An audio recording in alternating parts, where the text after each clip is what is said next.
Good Disruption, a lively discussion between UVA Darden School of Business professors Yael Grushka-Cocaine and Mike Lennox on cutting-edge technologies and practices that are challenging the status quo.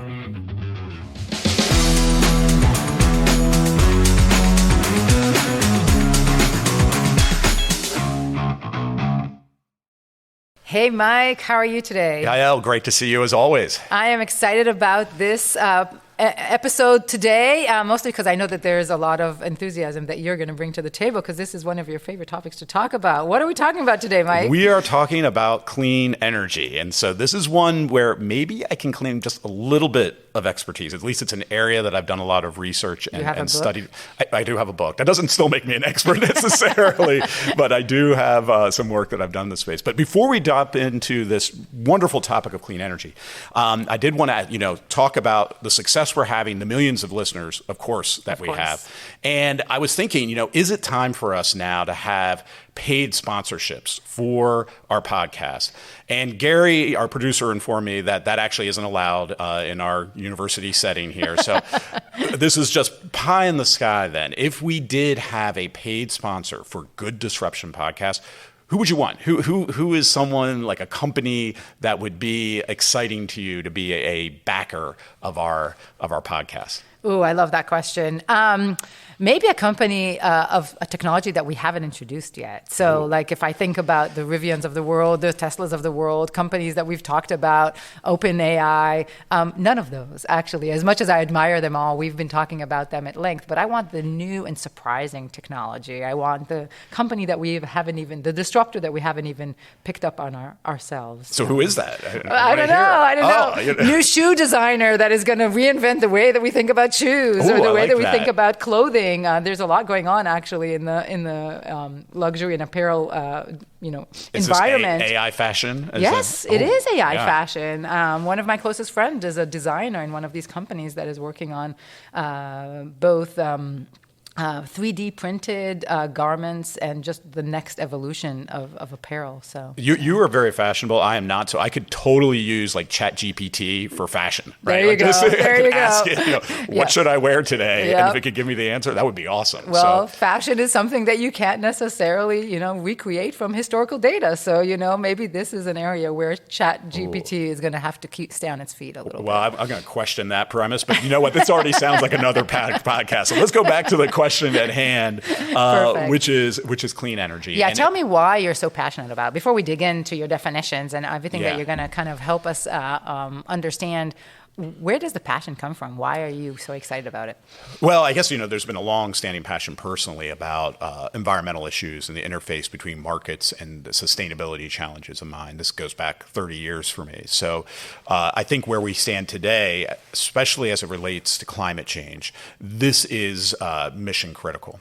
So just to put some numbers on it, about 25% of our global greenhouse gas emissions comes from the electrical generation sector. Yep. And if we look, again, we've talked about decarbonization in the past, but if we look at what needs to happen for us to address climate change and try to reduce climate change to no more than 1.5 degrees Celsius, we're looking at basically decarbonizing the global economy at the very least by 2050, but actually probably even sooner than that, given current trends and trajectories.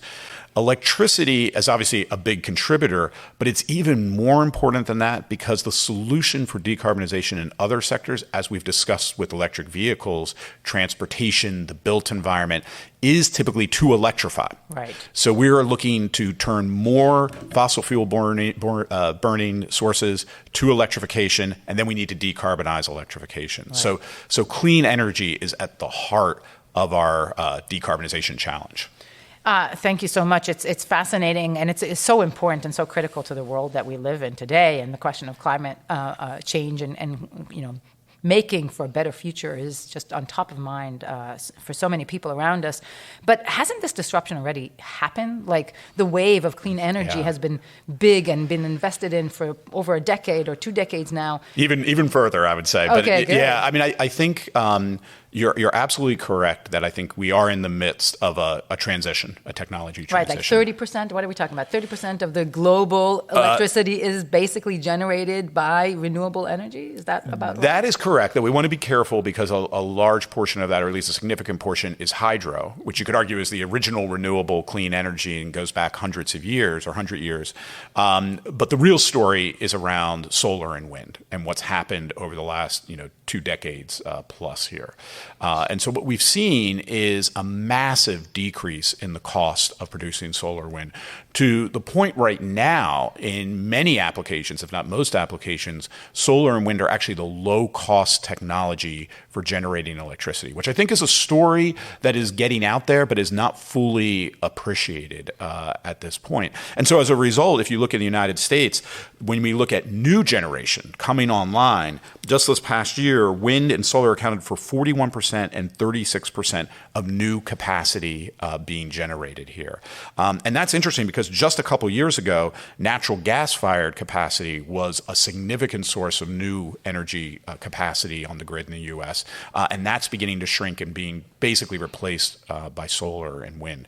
So this has been this transformational story over the last couple decades, but we're not there yet. In fact, we've got a long way to go, and there are significant barriers that we need to talk about before this transition hopefully takes place. And so before we dive into some of the challenges, which I'm keen to ask you about, can you just play it out for us? So for those of our listeners who are curious about this clean energy and maybe they know more or less about it, like how does this affect our day-to-day lives? Like if you think about me at home or us coming in to work every day at Darden, what is the difference that we will see or eventually maybe hope to see if we all embrace and start to use solar or wind-generated electricity?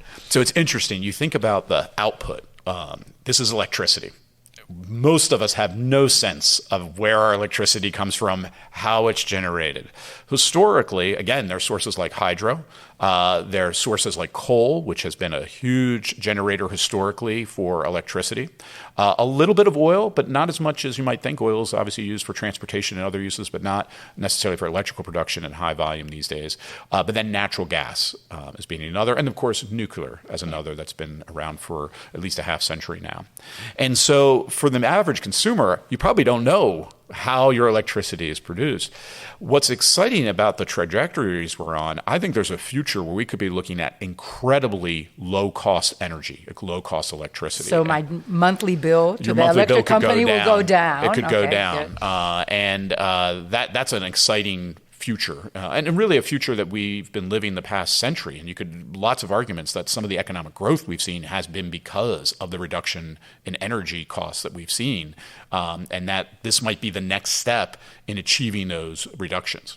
And do you see that change occurring at our homes? Will I suddenly have many more solar panels? I grew up in a warmer country where it was obvious that we all had our own solar panels. Here, you don't see it as frequently in the U.S. Is the change going to occur at the micro individual homeowner? Will I just start to put a wind turbine at home? Or is this something that you expect to see more at the electricity company level? Yeah, you're probably not going to see a wind turbine, maybe a wind turbine at home, but probably more likely solar panels on your home. So this is a whole question of utility scale renewables, solar and wind, versus what we would call distributed renewables. So this would be solar panels on your home or on the local Walmart's roof and the like there. My personal opinion is I think if we're eventually going to truly decarbonize the sector, we'll probably have to have distributed sources. We're going to have solar panels on homes and the like. And there's a number of reasons to do that. Can I geek out for a little bit here? Yes, please, go for it. This is your moment. Here are one of the big challenges, which is intermittency. So this is the notion, very simply, that the sun doesn't always shine, the wind doesn't always blow. When it comes to solar, very obviously, energy is only produced when the sun is out, so just during the course of the day, not in the evenings and the like. Wind, also variable for a variety of reasons. It varies not only on the day-to-day, but also season to season. So this time of year in the Northern Hemisphere, we're in the winter, solar production is going to be less than it is in the summertime when the sun's beating down, more directly. And ironically, we need the energy and electricity even more because it's darker and it's colder during the day. And you just hit upon the other part of this, which is the demand side. Demand for electricity varies quite a bit over the course of the day and over the course of the year. There's certain parts of the day, like in the middle of the night where we don't have much going on. 7 p.m., we're all coming home from work and we're turning on those, TVs and our lights, and more importantly, running our washer and dryer and things that consume a lot of electricity. And so the demand for electricity is varying over time. So in a world without renewables, without solar and wind, the way we've generally handled that is what we call baseload. There's some just basic level of electricity. There's a variety of things that produce that very well. Nuclear is a great example. But then you need variable loads to meet that variable demand. And so gas generators are useful for kind of ramping up and ramping down to meet the demand in the moment. So you don't have that option per se with solar and wind. But what you do have is the opportunity to think about storage. And so another important piece of this whole puzzle is going to be maybe battery storage or other forms of storage of electricity that allows you to deploy it when needed. And what's exciting is as we start to electrify things like vehicles, we can then schedule when we then charge our cars to kind of levelize and flatten some of that load that we have and to make this whole system work better and more efficiently here. So this is why I think, we need absolutely massive amounts of utility scale solar and wind. But there's a future in which distributed will also help because, again, you might have an electric vehicle in the driveway, solar panels on your roof, a battery in your home, and you're charging when demand is low, and you're taking electricity, obviously, when demand is high. So this is the future, I think, that people have envisioned. And we're slowly making progress to that kind of integrated distributed future. In one way, it's describing a future, and in another way, it reminds me a little bit of the past. So if I think about right now how I have water in my house, I have my own well. So I have an ability to store water when the water comes, and then I can use it all year round, those of us who have houses on well. And again, this sounds a little bit old-fashioned, I'm going to go to the well, but really the system is pretty sophisticated. It does require some energy there and electricity, but that's what you're describing in a similar way, the way that I'm going to consume my electricity using my own resources and my ability to store it for when I need it. That's right. And actually, it's funny you should mention that because there is a technology around hydro pumps where you use solar and wind when it's in excess of the demand on the grid to pump water back up to the beginning of a dam, and then you can use and release that water to produce electricity when you need it. And it's, in essence, a giant battery. So you can create giant batteries kind of powered by solar and wind using hydro as the source, ultimately, of producing electricity when you need it. So you mentioned barriers before. And so while I thought that this disruption might be behind us already, you're saying there are still some barriers to making it the main source of energy and the main source of electricity produced worldwide. We know that across the globe, not all countries are marching at the same beat for various reasons. So tell us a little bit about the challenges and the barriers. Yeah, so U.S. is now number 2 in electrical production in the world. Number 1, China. Number 3, India. We'll see if they continue to be growing economies, but they are, at least the last couple of decades, have, especially China, been significantly growing economies, which puts more demand on electricity, and they've been building out significant new electrical generations in China. What's interesting is they're the world's leader now in installed renewables and solar and wind. But you know what? They're still building coal-fired power plants because they have that much increased demand. Now, again, fascinating state of the world right now on where China is moving in the future. And will we still see that significant level of growth? Are we seeing a shift in China's position in the world, and especially those growth prospects?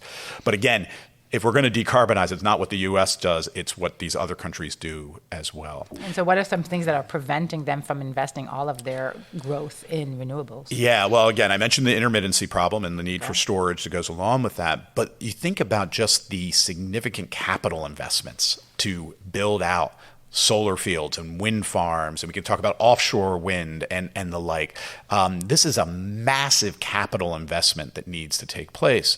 And it's not easy, right? It's not easy to find where to site these and to get communities to agree and go through the regulatory barriers. I was reading one recently about Europe and just the amount of time it takes in Europe to get something done. You think it's bad in the US, like their regulatory barriers, arguably are even worse. And so this all takes time. And it's not just the, building of a solar field. It's also the electrical generation to connect, because you need high-powered electrical lines to connect these sources together. Arguably, we're moving from a world in which we have in the U.S., a few thousand generation sources in terms of coal-fired plants and natural gas and the like, and nuclear, to now having, thousands and thousands, if not, if we go to distributed, millions of sources of electrical generation. That puts a lot of demands on the grid. So another thing we need is advances and investments in smart grid, the technology that allows you to trade electrons. Pricing, there's a whole business part of this, dynamically pricing electricity as, again, demand is varying over the course of the day. These are all significant investments that need to occur. And whether we have the will and the time, I think, is what's most important here to pull this off when we need to. It reminds me a little bit of what we talked about earlier with EVs, and the barriers there are also infrastructure based, right? When we have a network, when we have places to charge our cars, when everything is connected in a way that is easy to plug and play, we will see everything ramp up in terms of usage. Yeah. But this is where I think markets are fascinating. And as we talked about with EVs, I do think things like charging technology is the market's coming in and providing that there. This is a little different in that utilities are, kind of natural monopolies. They have heavy state involvement, and it adds additional layers of complexity here. It's not like you can just go out and build a solar, array and then you're done. It's like, no, then you have to work with a whole regulatory apparatus to plug in to the grid and be part of this electrical system that we have.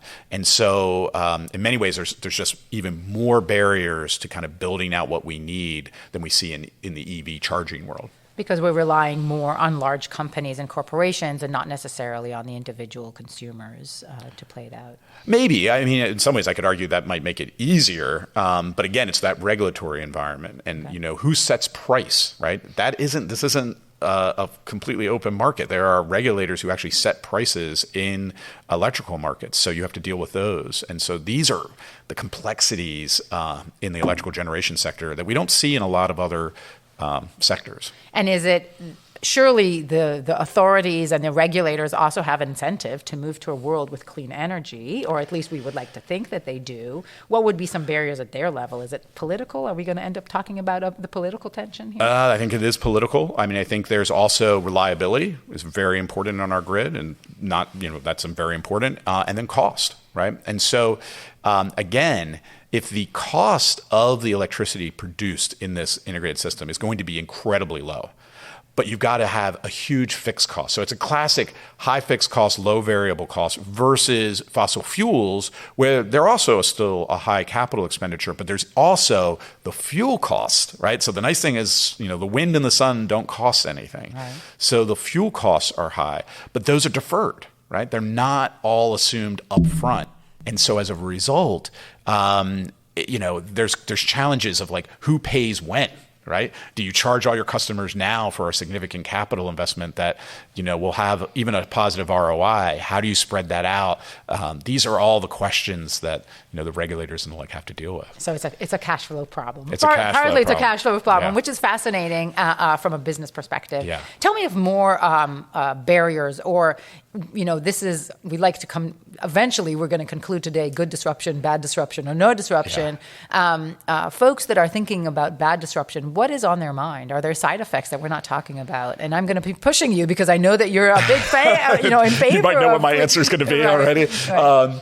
I think one that you hear a lot about, actually from an environmental standpoint, is the build out of these technologies, especially solar to some extent, but especially batteries.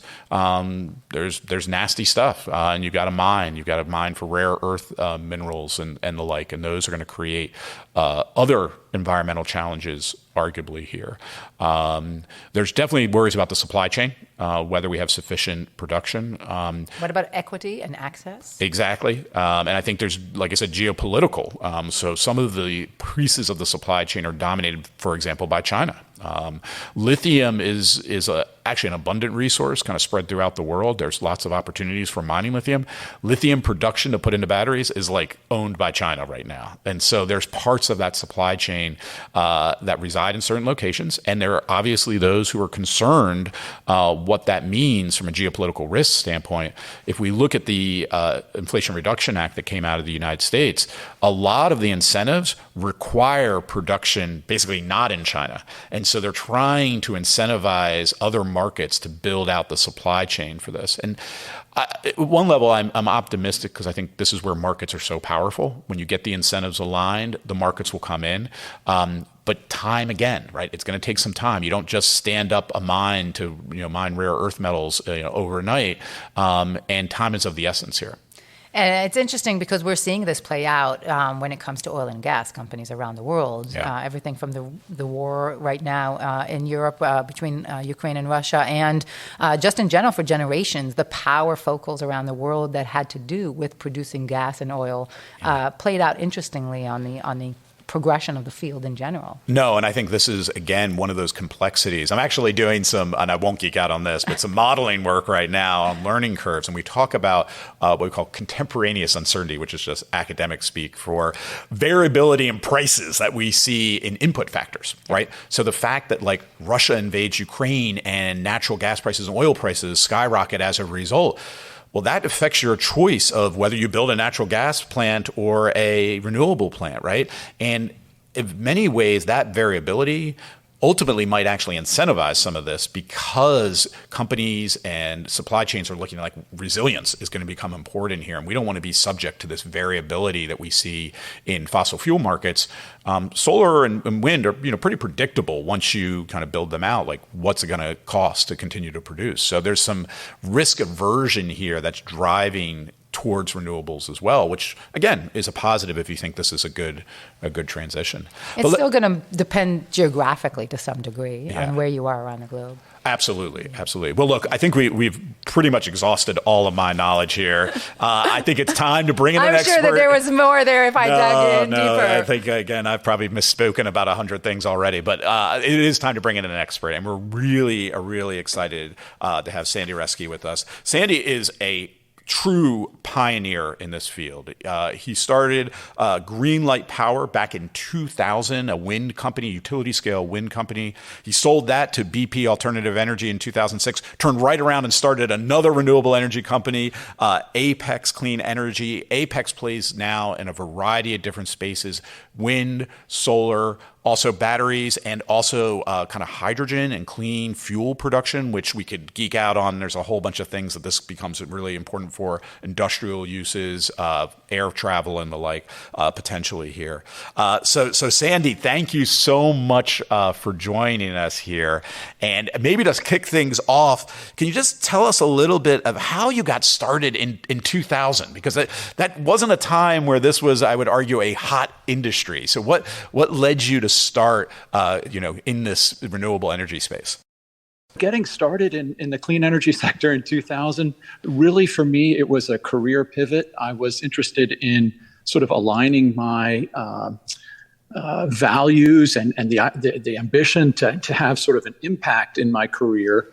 I was looking at sort of pollution in Eastern Europe. I'd been working in Eastern Europe for a couple of years, and you can see the pollution on the ground. The snow is brown to black sometimes, and so it was sort of a personal journey to come to the conclusion that wouldn't it be great to work in clean energy in some aspect. And I looked at solar, and it was just way too expensive. But when I looked at wind power, even then in 2000, it was right on the cusp of being cost competitive, and I could see that it wouldn't be long before this would be a new source of energy, and wouldn't that be an exciting industry to be a part of. And that's kind of how I got started. So here we are now 20 plus years later. How have things changed? And we've talked a little bit about the kind of phenomenal story and the reduction of costs and the growth, but from your perspective, how has the world changed in this 20 plus years? Well, a couple of statistics for you. Last year, 2022, we got more power from renewables, that's wind and solar and hydro, than coal. So, 20 years ago, coal supplied about half of our electricity, and it's now gone down so sharply, and renewables have been growing so quickly that we've sort of hit a very big milestone there. I think another one I'll share with you is that there is a real stampede to clean energy. If you look at the grid applications, so if you're going to build a new power plant, you have to apply to get on the transmission grid. And that's a very expensive process. It could be $200,000 just to get the application in and pay the fee, and then millions of dollars over time, perhaps 2 or 3 years, sometimes more, to hold your spot in the queue to be able to connect at a specified time once all the studies have been done and the costs are known and the engineering has been done. So the people spending money to build new power plants who are in the queue are serious. They're putting serious risk dollars to work. And if you look at fossil fuel, it's a total story of capitulation, right? So there's nobody in the queue for coal or nuclear, and then natural gas has been dropping, just a sharp down and to the right over the past. This is the past 5 years. But you look at wind and solar and batteries, and they are just extreme curves, almost vertical, and they comprise really probably 90% of the applications to get onto the grid. And the reason this is important is this is like a crystal ball. Like the new energy that comes into this onto the grid in this country can be found in these queue positions, and it's all clean. It's all clean. I mean, there is some natural gas still, but it's shrinking. So I think that's positive. I mean, that sounds encouraging. Well, I was going to ask Yael's question to me, which is like, is this done? It's like, should we not be talking about disruption because it's done? Is this happening, or is it a little premature to declare victory at this point? Very premature. We still only have about 15% of the market for solar and wind as far as electricity generated, and we need to get up to 90%, 100% eventually, with storage. And so there's a lot of paths to get there, and I'm very, very confident in where wind and solar are today and how cheap they are. They're just getting more and more cost competitive, but there are also technologies like geothermal, which have found essentially better ways to capture the energy in the Earth's crust through technologies that are borrowed from the oil and gas sector. So drilling technologies have gotten more accurate. They can go deeper for less money, and they also can aim and direct their drill heads, and all kinds of technologies that were very important for the fossil fuel sector now are migrating, and they are factors for geothermal. So that is a baseload resource. So that's very exciting clean energy addition to the mix. So repurposing equipment and capabilities sounds excellent, because that means less waste. But still, I feel like there are skeptics out there. Like, what can you tell us? Where are the skeptics coming from, and how should we be thinking about the critique? Well, I think we should think about it in the context of what our alternatives are. In other words, if we're going to be critical about, and we should try to improve, on an ongoing basis in any way we can. But there are, every source of energy has drawbacks, and in the scheme of things, I think the profile for clean energy is extraordinarily good. The payback times, not just for how quickly you get paid back for your money, but the energy you put in and how quickly you recover that, and the carbon used to produce it, and how quickly, it's for solar and wind, the numbers are like under 36 months, 2 years, 18 months.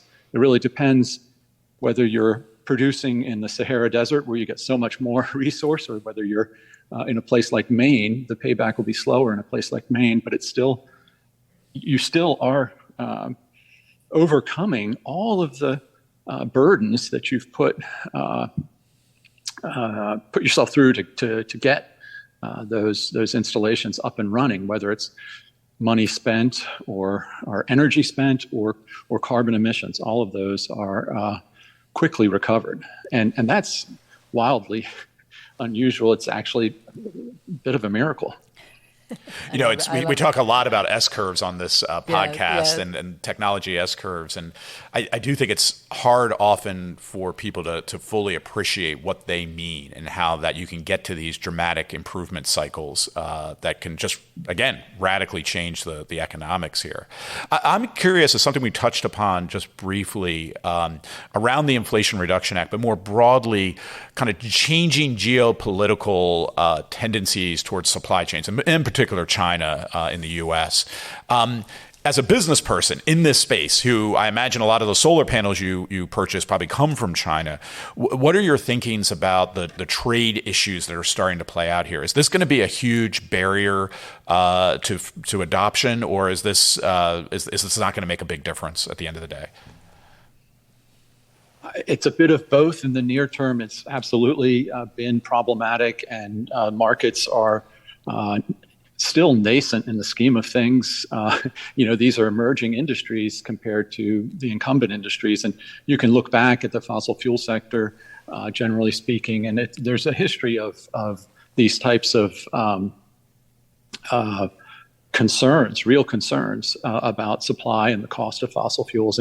And those types of things are definitely playing out in wind and solar and other types of raw materials or actual products coming from other places, tariffs and that type of thing. But the economic gravity here is so strong that, to your point, over the longer term, these things work themselves out. Suppliers start building supply chains that are more reliable because there's an economic, there's real opportunity there. And the scale of this build out, I think Bloomberg recently has put the number now for between now and 2050 at around $200 trillion, because we're really swapping out our entire energy infrastructure. Yeah. And it's not just electricity, all the cars and all the transportation and all the heat and power for industry, all the residential heat and power and electricity, all of that needs to be powered now from clean energy. And that's it's going to be decades of build out and lots of jobs created and opportunity. We are now in 2023. It is now 2023. And so we've talked a lot in this, in our previous episodes of Good Disruption around the effect of the pandemic. It has definitely impacted many of the, emerging technologies and the disruptions that we've seen. Has this industry been affected by it? People at home, changes in habits, relationships around the globe. Have you seen any impact from the pandemic? Absolutely. I think that, of course, I'm in the power sector. We are supplying bulk wholesale power to the grid, and many other companies like us. And there were definitely impacts as people shifted, lifestyles, basically. But the growth in the industry actually did not stop. So I would say at that side, there was, from that perspective, very much of the trends just kept driving forward. The markets kept driving forward. But on the consumption side, so consumers, I think, were at home for over a year in most cases. And, there's a new, just a whole host of new energy products that are more convenient and cost less and deliver more value and perform better. And I believe that the types of questions we were all asking ourselves about resilience, with such an odd environment of the pandemic,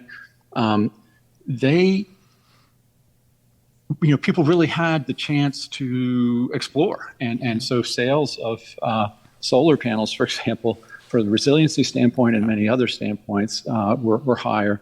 Batteries, that type of thing. So home batteries that store the solar energy so you can use the solar at night or, charge your car with it, that type of thing. Those are all, have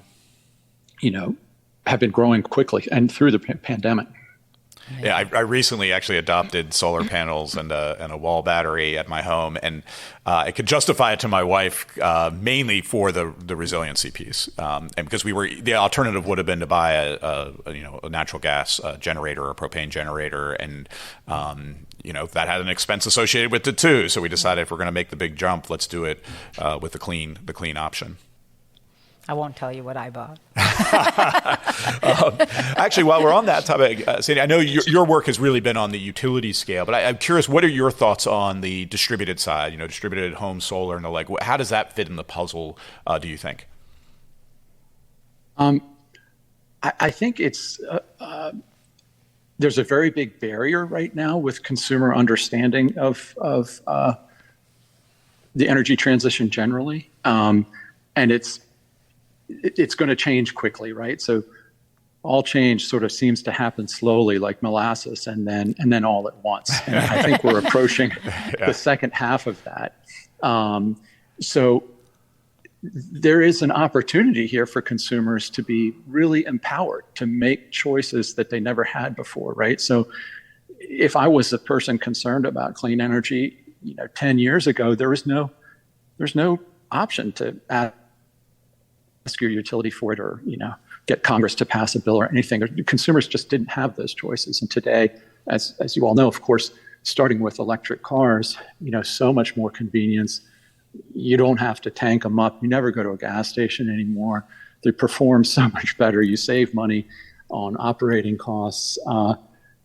And you can kind of go from there, right? The next big energy asset that people can buy is solar panels, and then they're driving on sunshine. They're charging their own car at home with their own energy. So it becomes a story about like local energy.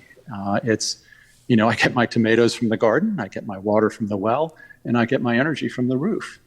That is really powerful. And so you're in a place now where I see local energy being a choice that consumers have where people are putting very attractive products in front of them and consumers can opt to buy them and save money, but really get the valuable things, like you said, resiliency and, return on investment, actually payback.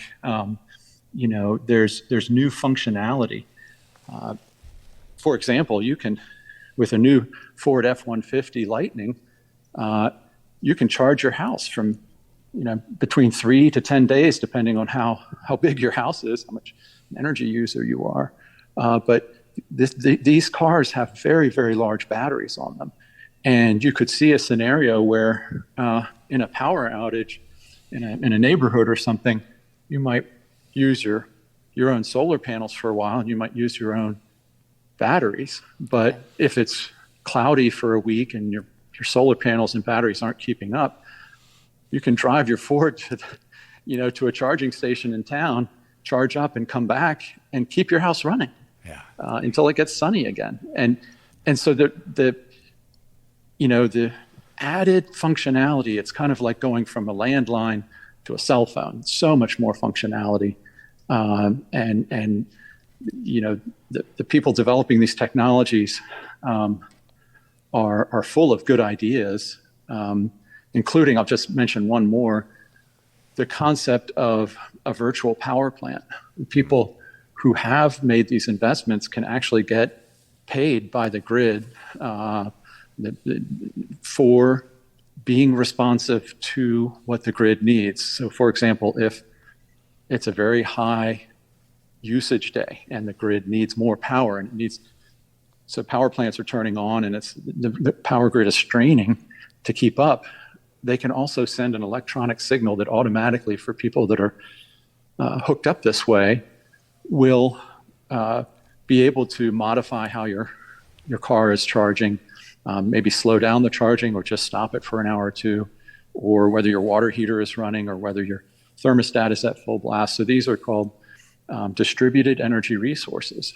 And so as investors, consumers are investors in energy assets. Then they have basically many power plants, and across a community or a city, or you can make a huge contribution to grid stability if you can manage these micro assets. So it's a fascinating world. It's still all unfolding. The business models, all of that's still coming together, but definitely worth watching. One of the things that resonates what you're saying is, and something we argued with electric vehicles, is this idea that these are cool technology. There's a lot of part of the value proposition that you could argue you don't even have to care about the environment. You don't have to care about climate change. Like, it's just a cool device. And you're kind of saying the same thing here with energy production now, right? Like, this is, hey, I want to be on the technology forefront here. I should be having these types of systems in my homes. And that could be a sell point in and of itself for this, which I think is really cool. Yeah. And so, Mike, I think you've used the word geek out several times in this conversation. So all of those who like new technologies and new innovation, I think that's part of the attraction to folks, in the sense that it seems like it's just creating really new devices that we can be inspired by, new designs, new aesthetics, a lot of different factors that are pleasing to many people. Yeah, exactly. Yeah. Well, is it time, Yael, to make our final verdicts here? Of course. I'm not sure how we can say bad. Oh, wait, Sandy, you have any addition here before we wrap up? I think there's one thing I wanted to be sure to mention, sure, if you're talking about disruptive or not, and that is the concept that companies like Apex that produce power at scale from wind and solar in the past have had the constraints of transmission lines, and the customers are mostly utilities. There's some corporate purchasing as well, but they've been limited where they can go with those electrons. I mean, they travel at the speed of light, and that's a plus, but they are in a regulated and monopoly market, as you pointed out.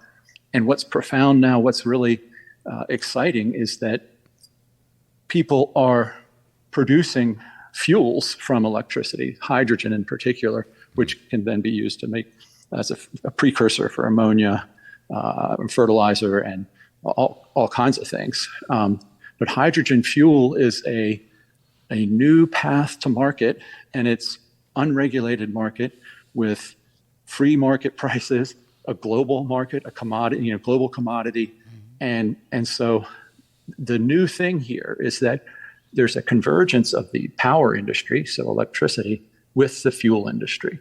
And it's creating essentially a whole new category of energy company. And I haven't thought of the name for that yet, but I find that wildly disruptive, because you then have a choice to sell to the grid or to produce hydrogen. And that'll change everything. I think that's a topic fantastic for another podcast. But I would highlight it. I think what's so important, and it resonates with me as a systems engineer at heart, is that system integration piece. And then the decarbonization challenge that I started with, there are these certain sectors, industrials, air travel, and the like, that electrification might not be an option. And so hydrogen is potentially the fuel of the future. I mean, we've seen transformation in other industries, like, how we have internet in our houses. Like, we've seen how the entire approach and the big players change within a few decades because of the way that we consume it and the way that it gets delivered. So absolutely. Huge impact. So I'm going to give you my verdict first. Okay, go for it. Yes. Shocked. No shock. Drum roll. All right, nobody can anticipate. This is a good disruption. Yes. This is a good disruption. We need this. It is happening. So I think it's not a no disruption. And it's just really exciting. It's exciting not only from the societal standpoint, but as Sandy was saying, from a business standpoint. Like, this is fundamentally changing business models, business opportunities. There's going to be a ton of money made there already is, and there's going to be further opportunities here. So for those of you business, inclined there, this is the new, jump on this because this is happening. And again, it's not just the production side, it's all the subsidiary things that latch into this that I think is really exciting.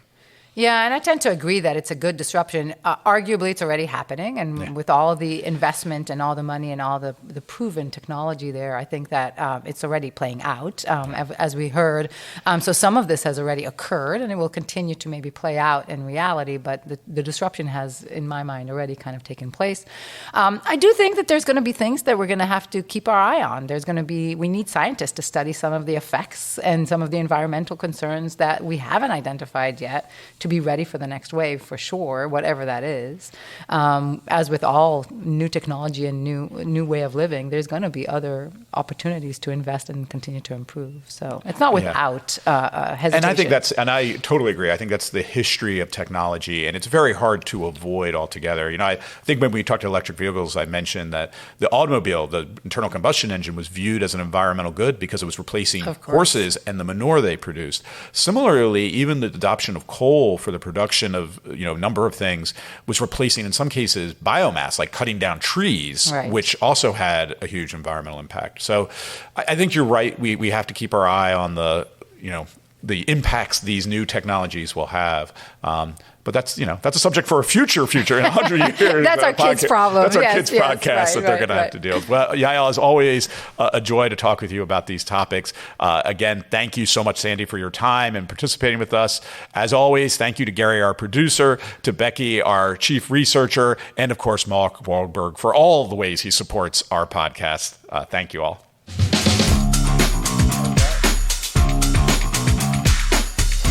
Good Disruption is a podcast from the University of Virginia Darden School of Business.